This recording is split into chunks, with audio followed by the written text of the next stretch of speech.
Chinese spy balloon program has been all over the globe. From secretive nuclear sites to urban industries, the Sino surveillance program was working under some cover until it was blown off by the US. But who knows what Beijing is planning for its next move. It was a spy balloon this time. It might even be worse in the future. But this time, President Biden and his cabinet have devised a plan that might redefine the course of history forever. But before we move on, make sure you press that like button. And if you do like watching videos about politics and global paradigm shifts, then make sure you press that subscribe button as well. Days back, a white balloon-like structure owned by China was spotted over the airspace of the United States over a sensitive security region, which sparked a wave of concern among officials. While the Pentagon upped its defenses and claimed that the balloon is floating over the US with the purpose of spying, China claimed that the spy balloon has been floating there for research purposes and had reportedly strayed from its course.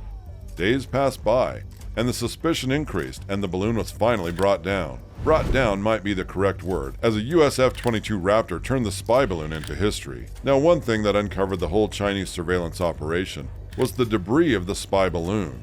After being recovered, it was sent straight to the intelligence labs, and that's where the game began. The so-called weather surveillance balloon, as the Chinese government called it, was surveyed for 2 straight days, and it was then that the world was shocked. Electronic devices, high-caliber recorders, and other secretive devices were found, blowing the secretive surveillance mission perpetrated by the Chinese government into pieces. The shocking discovery was that this balloon was not the only one of its kind. Days after the first balloon was down, it was also discovered that other states had witnessed a similar balloon, and they all were brought down. And it was not only America. The UK, France, India, and other states, including the highly controversial Taiwan, all have confirmed the hovering of similar objects. The usage of these hovering objects was a tacit move by the Chinese. But one thing is for sure, the US won't go down wondering. Although the balloon incident was certainly one of the more unexpected crises the US-China relations have faced in recent years, crises are not unfamiliar to the two sides. After days of research and constant meetings, President Biden has finally uncovered the plan to tackle the Chinese threat, and it is something that has sent shockwaves through the globe. A policy has been formulated to fill all the gaps in the holistic approach against China. China's rapid development in technology and its use of advanced surveillance systems have raised concerns globally. The United States has taken several steps to tackle Chinese surveillance operations and ensure the protection of its citizens' privacy and human rights. The first step taken by the U.S. government to tackle Chinese surveillance operations was to limit the export of sensitive technologies, including facial recognition software and high-tech cameras to China. The U.S. government has implemented strict export control measures to prevent China from acquiring U.S. technology that could be used for surveillance purposes. The second step taken by the U.S. government was to impose sanctions on Chinese companies and individuals involved in surveillance operations in Xinjiang, China.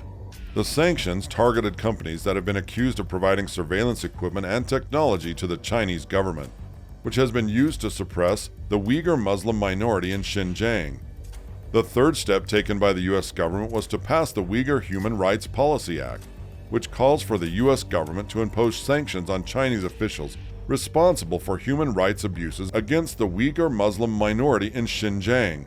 The act also requires the U.S. government to report on human rights abuses against the Uyghurs and provide support for Uyghur refugees.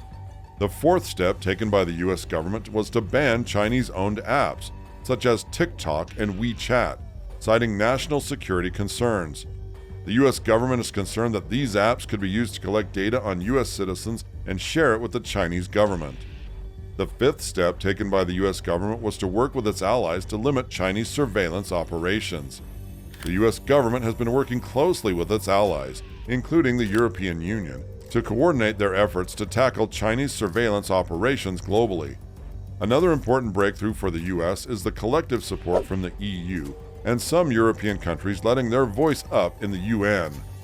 In conclusion, the U.S. government has taken several steps to tackle Chinese surveillance operations, including limiting the export of sensitive technologies, imposing sanctions on Chinese companies and individuals, passing legislation to protect human rights, banning Chinese-owned apps, and working with its allies to limit Chinese surveillance operations. These measures reflect the U.S. government's commitment to protecting its citizens' privacy and human rights while encountering China's growing influence in the world. But the million-dollar question is, will this paradigm shift further escalate the already deteriorating situation between the two superpowers? And if so, what can we expect in the future? When a clearly visible, equipment-carrying balloon started floating close to the U.S. nuclear missile silos, the assumption from some had been not only that it was spying, but that it must have been sent as a message to the Biden administration. Washington has said that this was a clear violation of U.S. sovereignty, but we all know that it has plenty of its own very sophisticated means of spying on China. In a way, this means that the outrage from both sides contains a fair bit of theater. Whatever the capabilities of this particular balloon, the U.S. has taken the threat seriously enough to postpone Secretary of State Antony Blinken's visit to China, which was due to take place on February 5th and 6th. Beijing doesn't seem eager to get relations back on course, at least not publicly. In the last week, Chinese state media has ratcheted up its anti-U.S. rhetoric, along with its tit-for-tat claims that U.S. balloons have intruded into Chinese airspace more than 10 times since last year.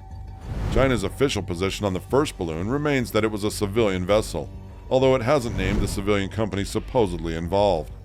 Of course, the United States could be using surveillance balloons too. The Defense Department has carried out such research in its own airspace in recent years, but Washington has vigorously denied that it used this particular form of surveillance against China. Beijing may simply have invented its claims of U.S. intrusions for damage control. There could also be ambiguity over airspace that China claims but the United States doesn't recognize, specifically the Air Defense Identification Zone in the East China Sea. For Beijing, the political, diplomatic, and even reputational costs of this incident are high, raising questions about why China's top leader would have gambled the chance to lower tensions with the United States for low-value intelligence.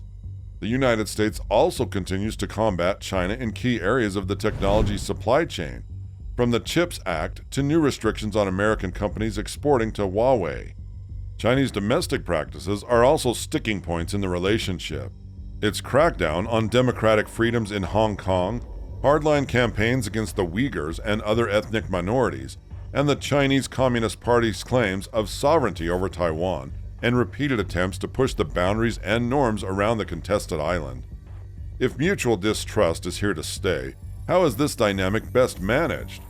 U.S. and Chinese leadership may not get along, but establishing how the two countries choose to handle their disagreements will define the next phase of the relationship. What do you guys think about the ensuing problems between the two superpowers? Let us know in the comments section below. Make sure you press that like and subscribe button, and we'll see you guys in the next video.